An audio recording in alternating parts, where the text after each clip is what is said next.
Nonstop Rock Talk with Tyson Bryden. Welcome to Nonstop Rock Talk. I am your host, as always, Tyson Bryden. On today's show, I am very happy to welcome drummer Dave Alford and singer Scott Ward. Both of you have joined forces in Rockin' Dave's Rough Cutt, celebrating 40 years of Rough Cutt. Welcome, guys. How's it going? Good. Hello. Good to be here. Now, as I mentioned, Rockin' Dave's Rough Cutt. Tell me a bit about this and what my listeners can expect. It's just another rendition of Rough Cutt, but there is going to be new music. I mean, we are already writing. We're not ready to release anything yet. But it's celebration of the 40 years since the band put out the first record, and we're doing a lot of the second record too. Cool. It's I don't know, it's like a trip down memory lane, and it's actually very, very good. Paul Shortino, our singer from Rough Cutt, he heard it. He said it's awesome. It's great. Cool. So have you done any shows yet? You have, I believe, right? Yeah, we did a show in Woodstock, Georgia at Mad Life. We got shows. We're booked out as far as October right now. We're going to be doing the Whiskey on the 15th of October, and we're going to be playing Atmosphere in Atlanta, I think, on the 4th of October. Yeah. And there's stuff in between that we haven't finalized yet. So, those are only dates I can actually say we're going to do those dates. Right. That's great. Now, Scott, how did you become involved? My bass player from our cover band that we do out of Charlotte, which is called Bad Romeo, Sean Love, who's our bassist in Rockin' Dave's Rough Cutt. He brought me into the fold when their singer that they were working with couldn't do it. And I was interested immediately because I knew the history of Rough Cutt and knew the music, and all my friends had the cassette back in the day, and I used to jam to it in the Trans Ams and what have you back in the day.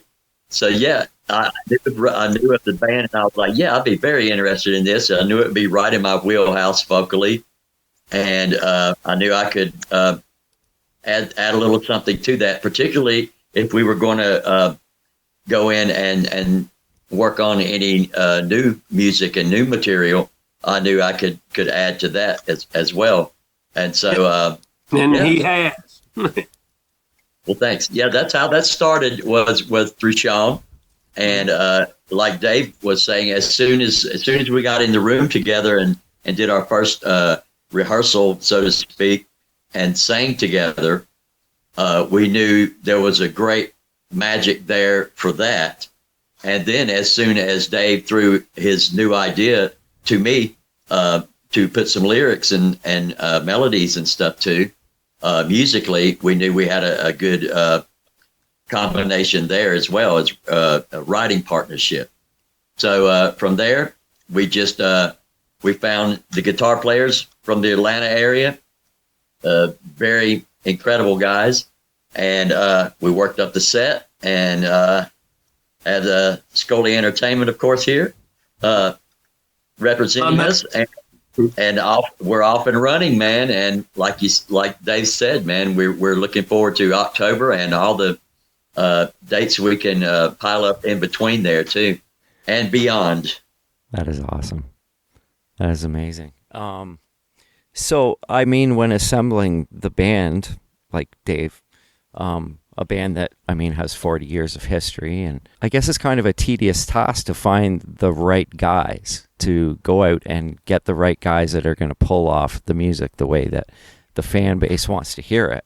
Well, for me, when I left the West Coast and moved to the East Coast, Carolyn and I settled in a small town in South Carolina. Okay. Yeah.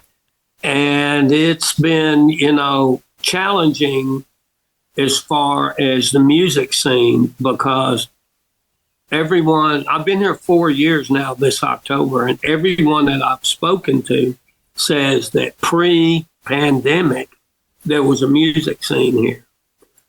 Pretty good one, too.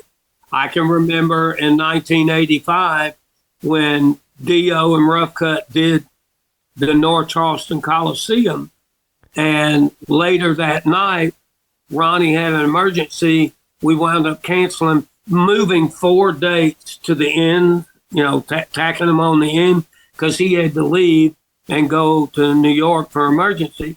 And Wendy didn't want us to go back all the way across the country with the bus for 3 or 4 dates, So she called the local radio station, and we played this place called the Windjammer here in Mount Pleasant. Well, actually, it's Isle of Palms is where it's at.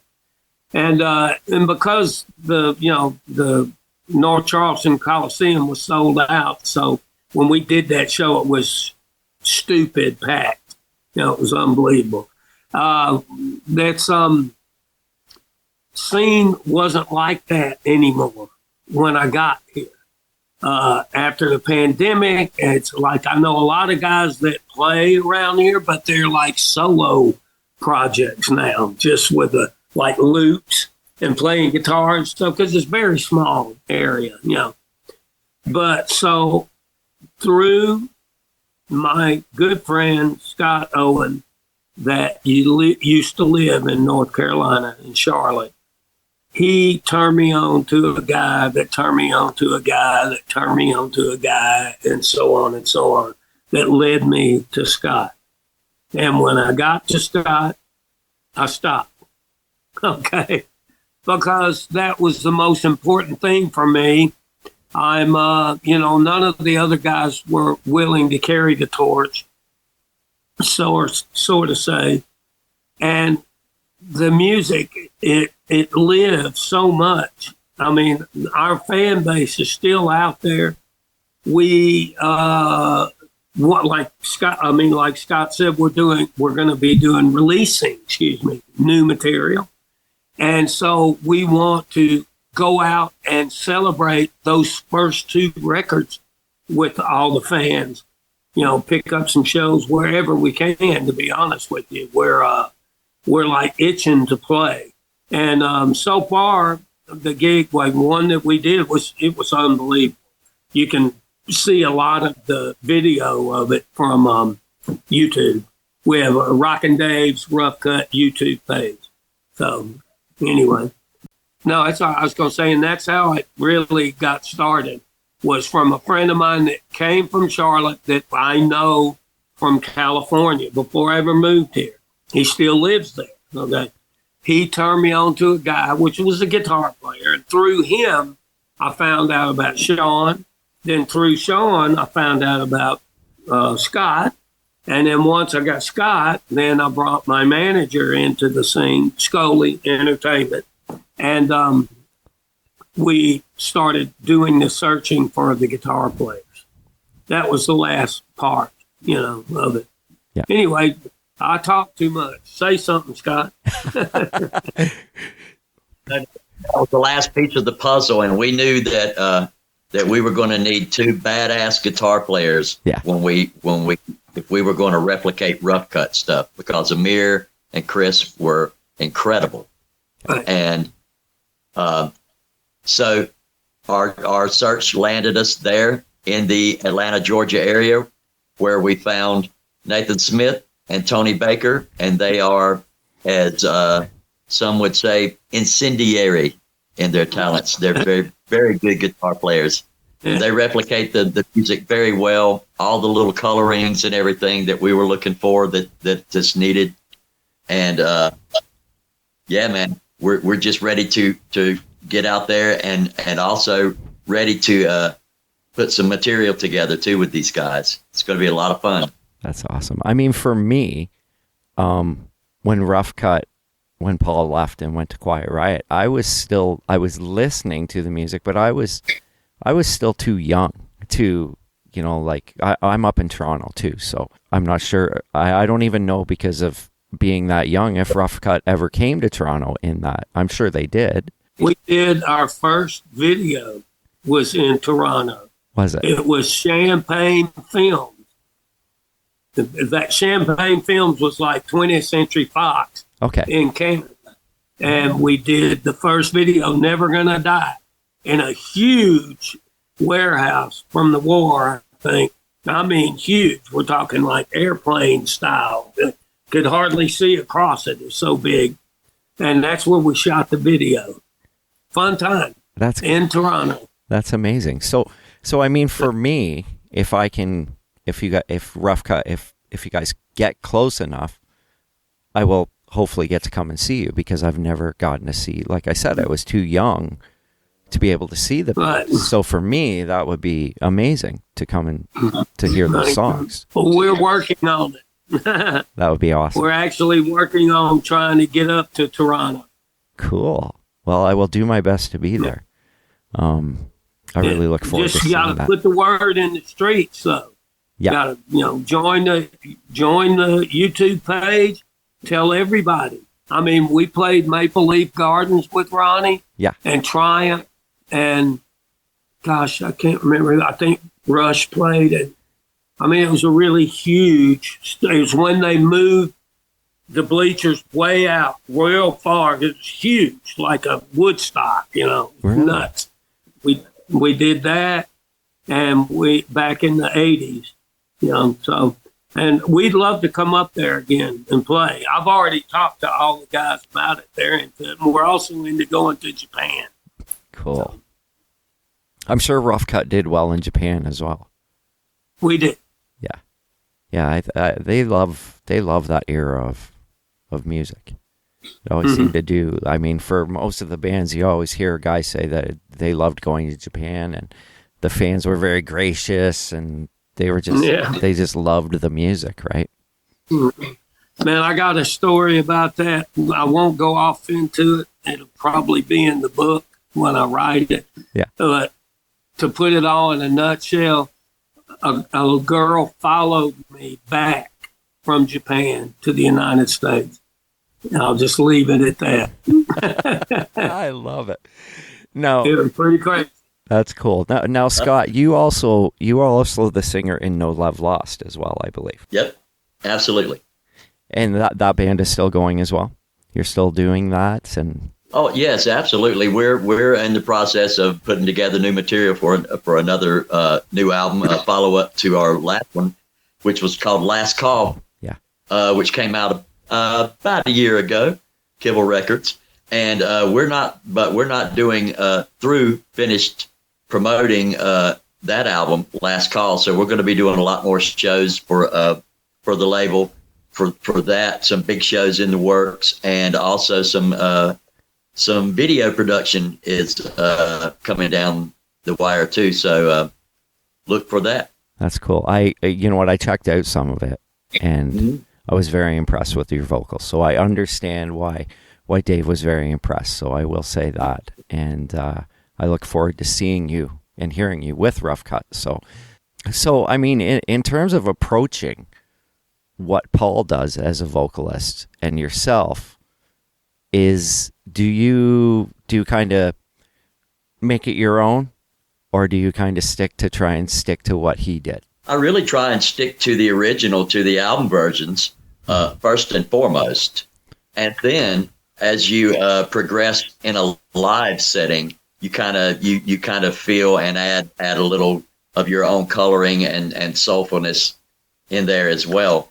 But I think it's very, very important to replicate the original as closely as possible, because not only that's what the fans want, that's what Dave wants, and that's what I want actually. And I think that hopefully the fans will, as I said, embrace me into the family as one of their own, and hopefully everything, everybody's going to really like what we throw down with. In terms of the live material, is it about half and half between the first and second album of the material that you do live? Right now, we're doing most of the first record. I mean, we're like one song from doing the whole first record in its entirety. Oh, wow. And we're doing probably 4 songs from the second record, which we'll do more as, time goes on. We're right now feeling out how the set flows live because, as you know, Rough Cutt was a ballad band, Dreaming Again, You Keep Breaking My Heart, and so there's a lot of emotion in the music we do. So you have to make sure with all those ballads and bluesy tunes like Dress to Kill, you have to properly do your set. And that's what we've been working on. We played one show so far. It went over really good. And we can't wait to get out there again because we've revised the set already. Brought some new material in. I love the second album a lot. I really like the first one too, but the second one, I don't know what it is about it. I think sometimes I love the cover, for instance. I love that album cover. I think it just looks so cool, and the whole look of the band. And I think part of it as well is that the first time I saw Rough Cutt, because like I said, I was a little bit younger, was opening up Metal Edge and seeing a press photo from that era of the band. Yeah. Right? So that kind of, in my mind, that's what I associate with Rough Cutt, because I was a little too young for the first album. Yeah, I get it. Yeah, so that's why I kind of ask what material you're going to do, because I have my favorite songs, right, that I would want to hear. And I think a portion of it would probably be the second album. Well, we do, like right now we play Bad Reputation, we do Let 'Em Talk, we do blah, blah, blah, blah, blah. Don't Settle for Less. Yeah, and Don't we Settle do, for Less, great song. Yes. we do, what's the,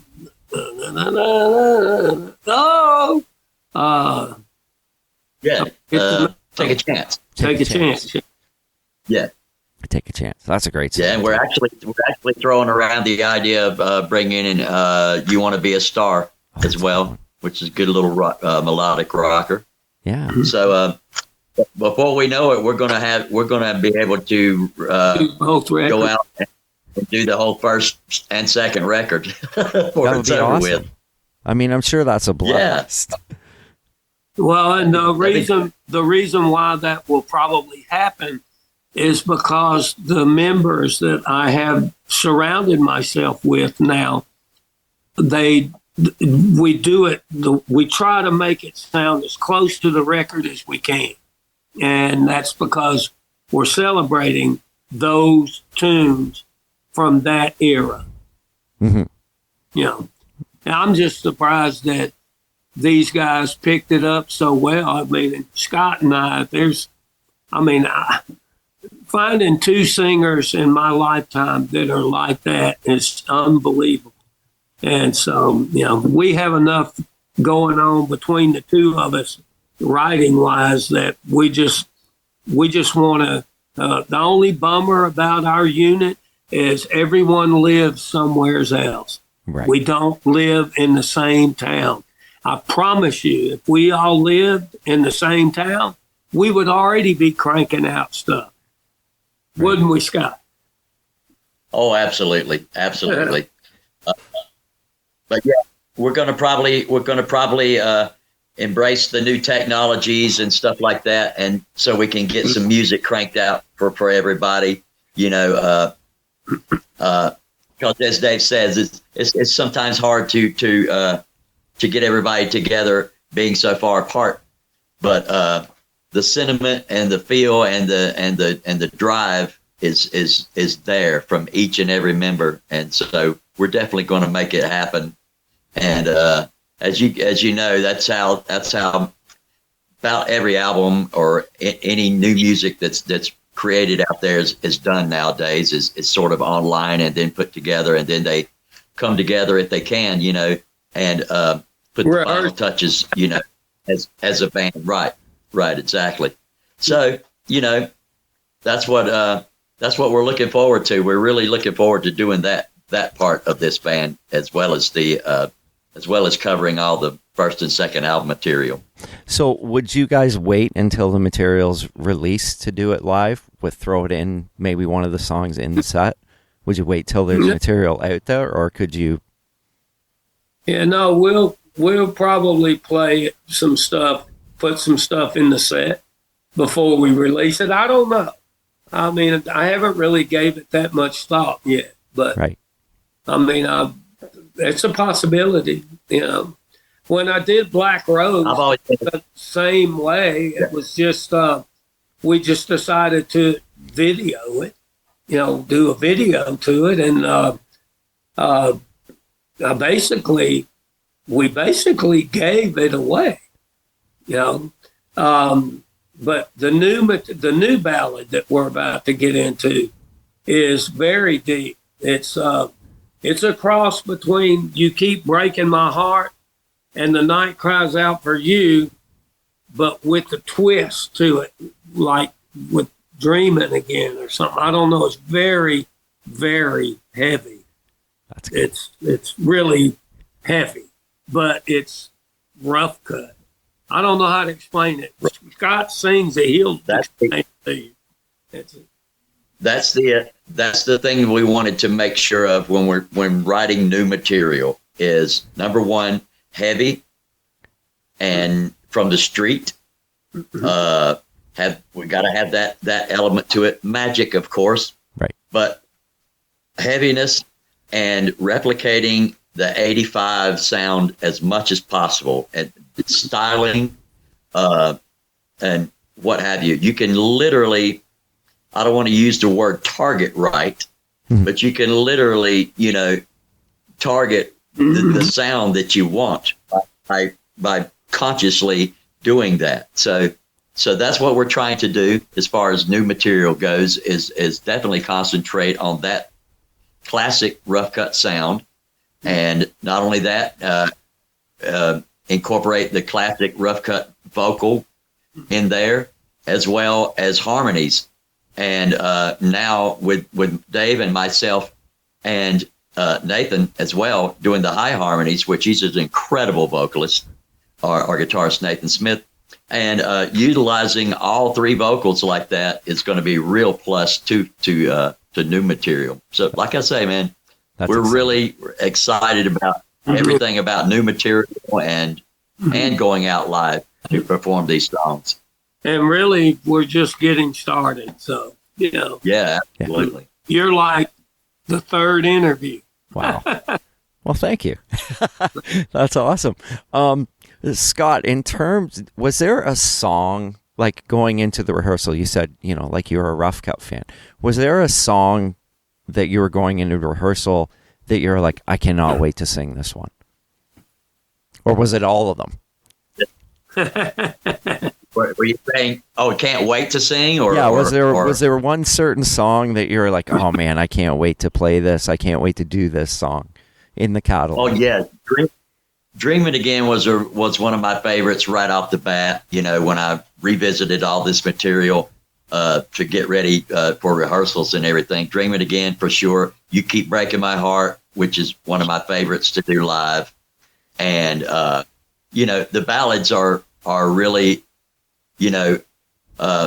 that's where my heart is a lot too, because I do as you know, with No Love Lost, I do a lot of melodic, very melodic rock material. And so yeah, I mean the ballads and everything, that was right down right in my wheelhouse, so to speak. Right. And I was really looking forward to that. And of course the rockers like Black Widow, and even doing the newer song that Dave and the guys did with the last lineup called Black Rose. Yes. From 2021, I believe. Yeah. And it's funny, Dave, because I actually had talked to you and Chris when that came out. Yeah. And so I actually went back. I went back and listened to that interview last week, because I was like, I want to make sure I don't ask the same questions again, because it was 4 years ago, right? So I wanted to make sure that we didn't touch on the same stuff. And so as I was listening to that, I was like, we we talked a lot about working with Jack Douglas and that. So I was like, okay, I won't ask about that again because we've already been there, right? So, but it was a great interview, and I mean, unfortunately, Chris passed, and that was a little bit different to listen to. It was like, and I'm sorry about that. That's thank you very much. He was a good friend and an unbelievable guitar player.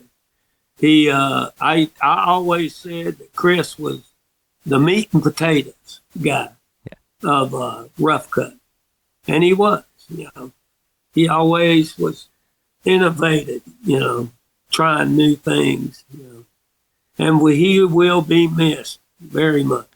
Yeah, it was, and listening to that interview again, your enthusiasm, both of you, for the music, I loved that. You know. And I still see that in you, so that's amazing. Thank you, thank you. And that is, it was a great interview. So I do thank you for that. And so I was excited to get to speak to you again and bring Scott on board and hear what you're up to and what's going on with Rough Cutt, because for some reason I always have this thing about Rough Cutt. For me, it's always been, it's one of those bands that, I mean, up in Canada we didn't get a whole lot of it. So for me, it's always like been one of those, what would you call that? Like one of those hidden gem bands. You know what I mean? Like, thank you. Which I always thought was so cool. So I mean, I wanted to ask you about those three. There's 3 songs on that Rough Cutt on anthology. That were demos, I believe, in 1987. It would help if I knew which songs you're talking about. I have it here. Bad Boys, Hold On, and Prowler. If you want it, you got it? No, I said, and Prowler. Prowler? Right? Oh, maybe Prowler was on there. Anyways. Yeah, I remember those. On anthology. That was a project that we did with Brad Aaron. I had met Brad when he was Jeff Glicksman's engineer, and believe it or not, it was in Atlanta, Georgia. Yeah. That was the Kansas team, those 2 guys. And I met Brad. We got along really good. Years later, fast forward to living in California since 1979. This is before I moved there when I met Brad. Yeah. Okay. And all these years later, he's out there, and him and Chris became good friends. I go, yeah, I know Brad Aaron. And next thing you know, we have him doing Rough Cutt stuff with us. Cool. You know, and those were demos, very good demos. Very good sounding demos, yeah. Yeah. Hold On to Your Dreams is an unbelievable song, you know. Yeah, they're great songs. Yeah. And I mean, and then the other guys released that Perry McCarty stuff too, which was... Right. That was a good lineup too. It was without Chris. It was just Matt and Amir and I and Perry, but we were doing some really good stuff, you know, back then. Right. That's why I'm saying that look, I started the band. Right. Like I found Paul Shortino, Ronnie Dio was my friend. The whole 9 yards is like led me back to where we are right now. All of the things that I've done under that name has always been good. I really love the stuff that Ronnie did with us, like Queen of Seduction. Songs like that, just unbelievable. But where I'm at now is the same exact thing, but with a new singer. Yeah. And it's going to be phenomenal. I guarantee it. It will be phenomenal. I mean, as long as I can still play, I'm going to keep doing this, and Scott's going to be my singer.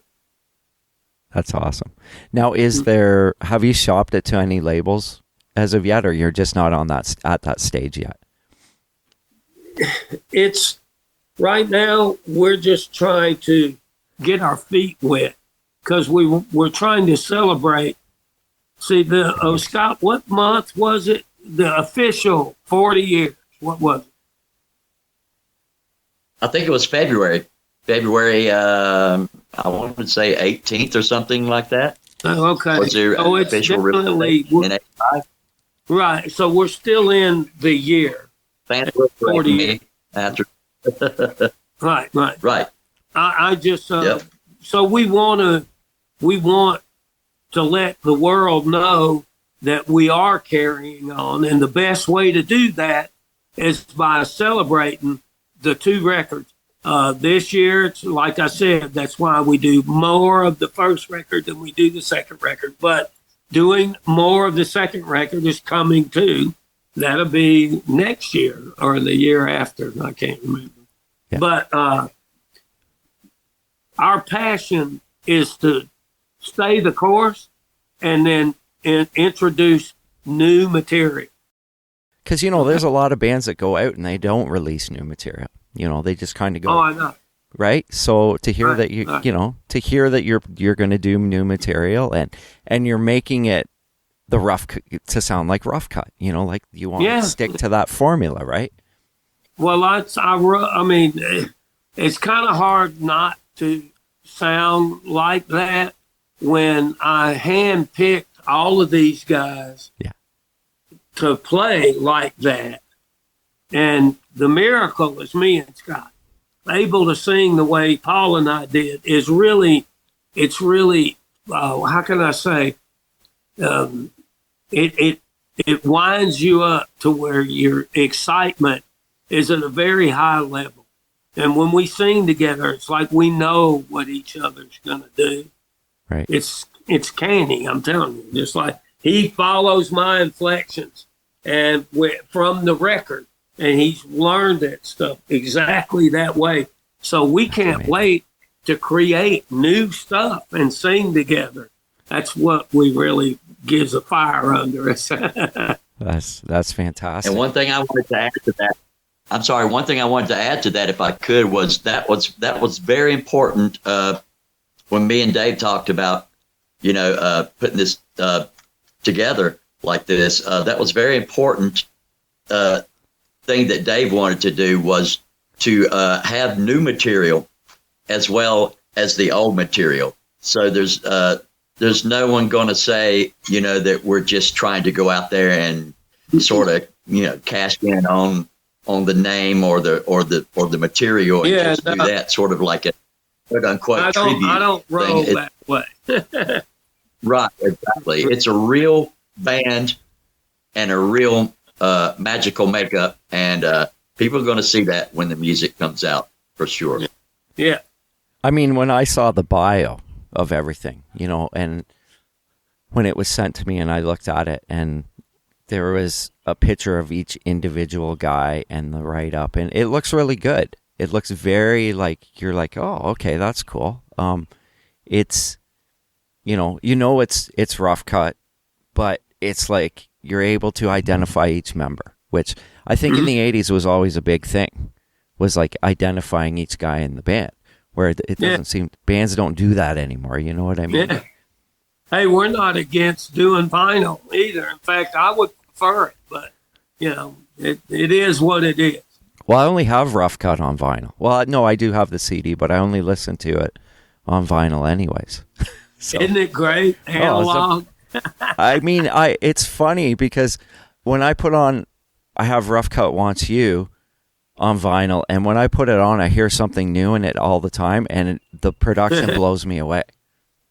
Yeah, Jack was a wizard. Him and Jay Messina. Yeah. Those two were the Aerosmith team. Yeah.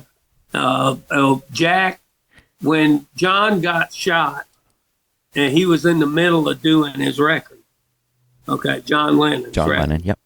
And he went off the deep end like you wouldn't believe. And his passion for wanting to stay strong and bring new talent to the face of the earth, Yeah. Jack was very, very passionate guy. I mean, super passionate, like Jack Nicholson. I mean, very passionate about what he did. when he did Hot and Heavy and put that rumba stuff in the middle of it, I mean, him and I collaborated on so much stuff in that record that when his name came up, and Wendy and I and Paul actually were going through the list of producers, and I saw his name. I said, Jack Douglas, are you kidding me? That he was available. So we reached out to him, and the only way we would take him is if he would get Jay Messina as an engineer. I love that. And it worked. That's amazing. Worked. We got the Aerosmith team back together to do that record. I think you can hear that. I mean, it's we did that in 3 different studios. Okay.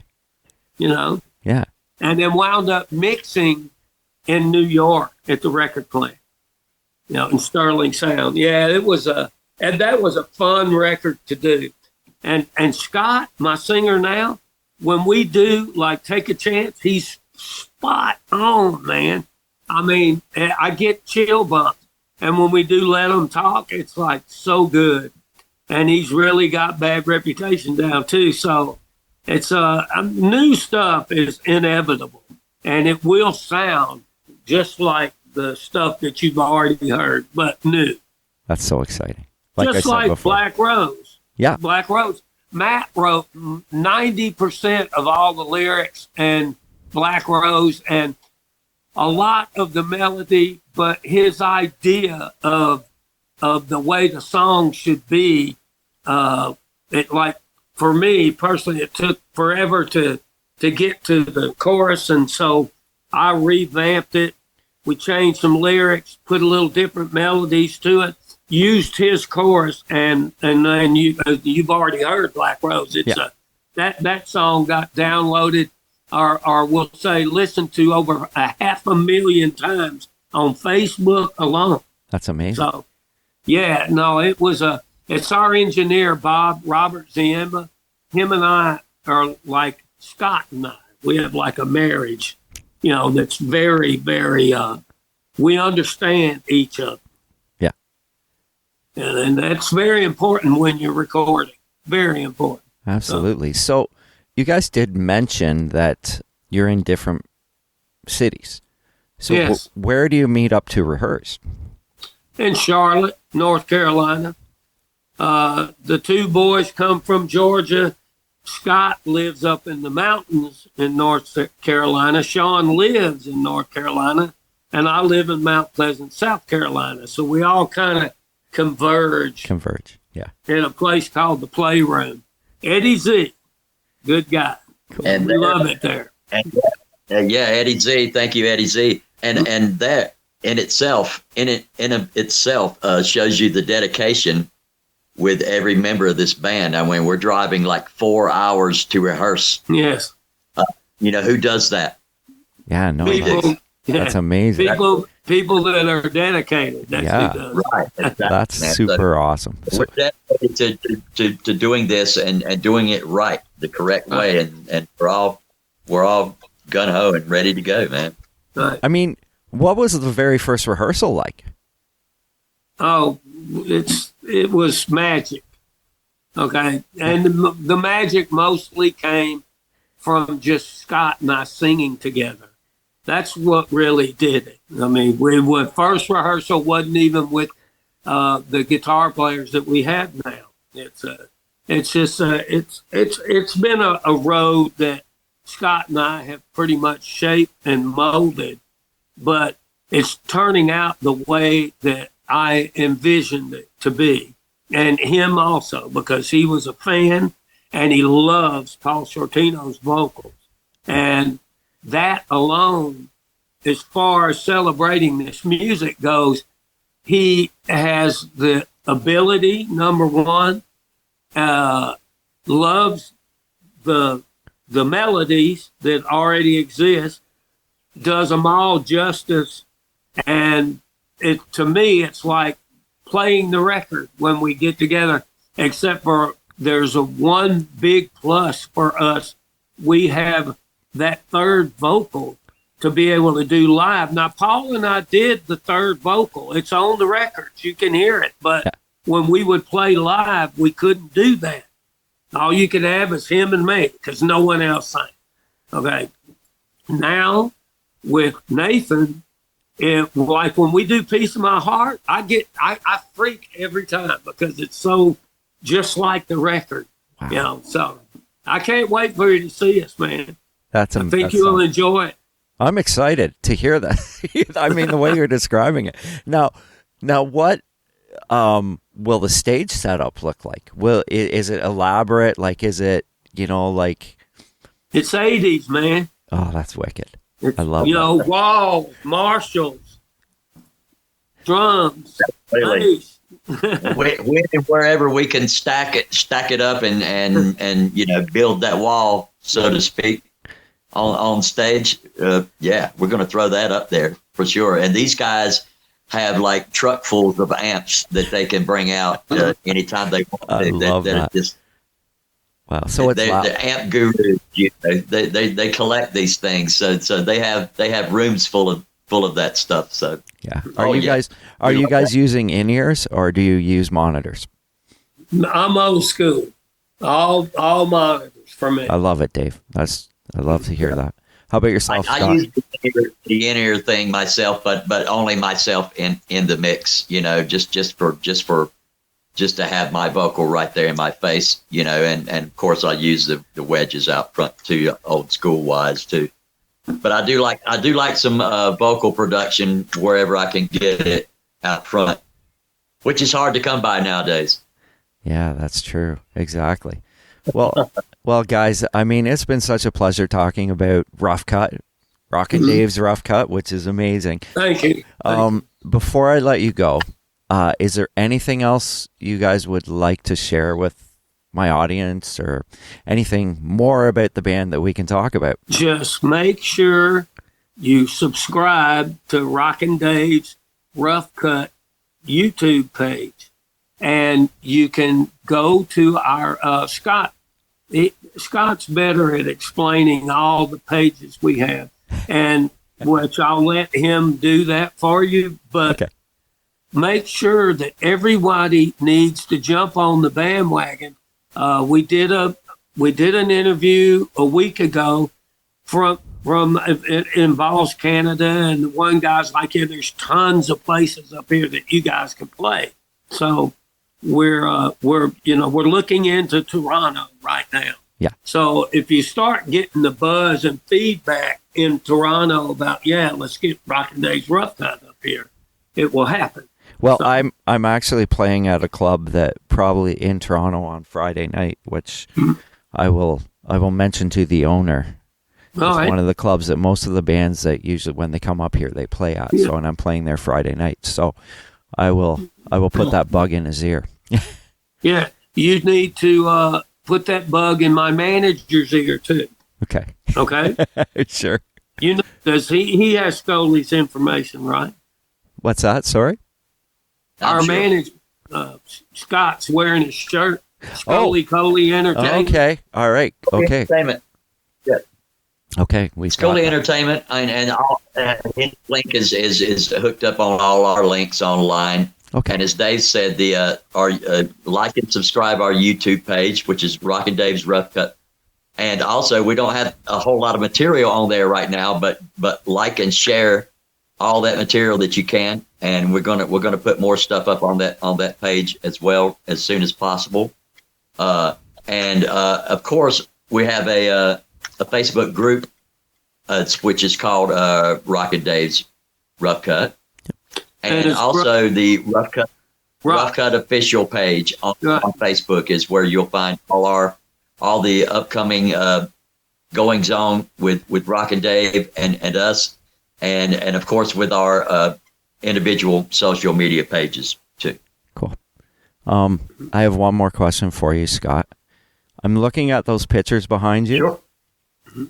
And is that Kiss? Yeah. Kiss up there, Van Halen, and what is the one on the bottom there?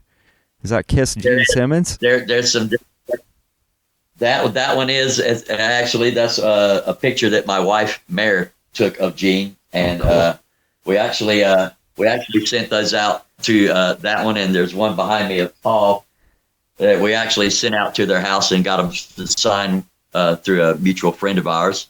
But this one's very special right here. The Sammy one, that's from the '04 Van Halen tour.